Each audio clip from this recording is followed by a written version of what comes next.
Adam news కి స్వాగతం సుస్వాగతం। ఈ రోజు ముఖ్యాంశాలు ఎన్టీఆర్ జిల్లా తిరువూరు ఎన్టీఆర్ జిల్లా తిరువూరు టీడీపీ అభ్యర్థిని ఉద్దేశించి ఎంపీ కేశినేని నాని సంచలన కామెంట్స్। కలెక్షన్స్ కోసం వచ్చాడు, ఎలక్షన్స్ కోసం కాదు। అమరావతి ఉద్యమం పేరిట చంద్రబాబు పంపిస్తే హైదరాబాద్ నుండి వచ్చాడు। అప్పుడు 3 నెలలు అతన్ని నేనే ఒక హోటల్లో పెట్టాను। చంద్రబాబు చెప్తే అతని అరాచకాలు భరించలేక హోటల్ వారే గగ్గోలు పెట్టేవారు। ఎంపీ కేశినేని అదే హోటల్లో ఉండి అరాచకాలు చేస్తుంటే హోటల్ ఖాళీ చేపించండి అంటూ హోటల్ వాళ్ళు బ్రతిమలాడే పరిస్థితికి వచ్చారు। హోటల్ ఖాళీ చేపించడానికి నానా ఇబ్బందులు పడాల్సి వచ్చింది। అమరావతి ఉద్యమం పేరిట రైతుల దగ్గర సైతం చందాలు వసూలు చేశాడు। అమరావతి నుండి తిరువూరుని ఉద్ధరించడానికి వచ్చాడు కళ్ళు తాగే కొండముచ్చు। తిరువూరు టీడీపీలో అలీబాబా 40 దొంగలు ఉన్నారు। వాళ్ళకి ఎప్పటికప్పుడు కొత్త వారు వస్తే డబ్బుల మూటలు తీసుకుని పార్టీని ముంచడం అలవాటు। అలీబాబా దొంగల పని పట్టేందుకు దొంగలకే దొంగని తిరువూరు పంపించాడు చంద్రబాబు। స్వామిదాస్ మీద కామెంట్స్ చేసే స్థాయి ఆ కళ్ళు త్రాగే కోతికి లేదు। 2 సార్లు ఎమ్మెల్యేగా గెలిచి ఏళ్ళు ప్రజాసేవలో ఉన్న స్వామిదాస్ ఎందుకు చర్చకు ఆ ఆవారతో చర్చకు మా సామాన్య కార్యకర్త చాలు। తిరువూరులో ఉన్న డాక్టర్లు వ్యాపారులు జాగ్రత్తగా ఉండండి। నామినేషన్లు వేసిన దగ్గర నుండి బెదిరించి చందాలు చేస్తాడు। చూస్తూనే ఉండండి ఆదాం న్యూస్, నిజాన్ని నిర్భయంగా।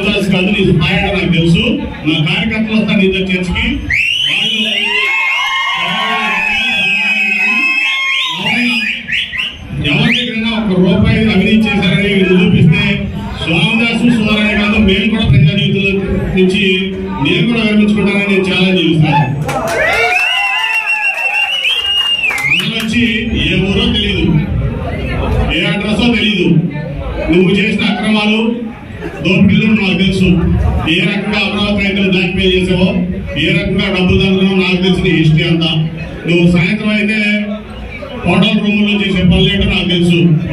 నువ్వు చెవులో పోపెట్టి తిరువూరు పేరు చెవులో పోపెట్టి చెప్తానంటే తిరువూరు పేరు అది పిచ్చోడు కాదు, పిచ్చోడా? రేపు జరగబోయే చెప్తున్నా, నామినేషన్లు వేసిన తర్వాత ముందు అతను చేసే పని ఏంటంటే ఇక్కడ వ్యాపారస్తులు బ్లాక్మెయిల్ చేస్తాడు, చందాలు అడుగుతాడు।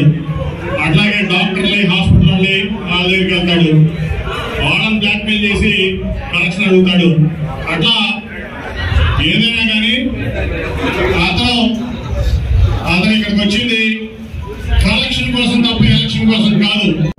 5 ఏళ్ళకి ఒకసారి ఎన్నికలు వస్తా ఉంటాయి। మా నాయకులకు అంతకుముందు నేను పనిచేసిన నాయకుడికి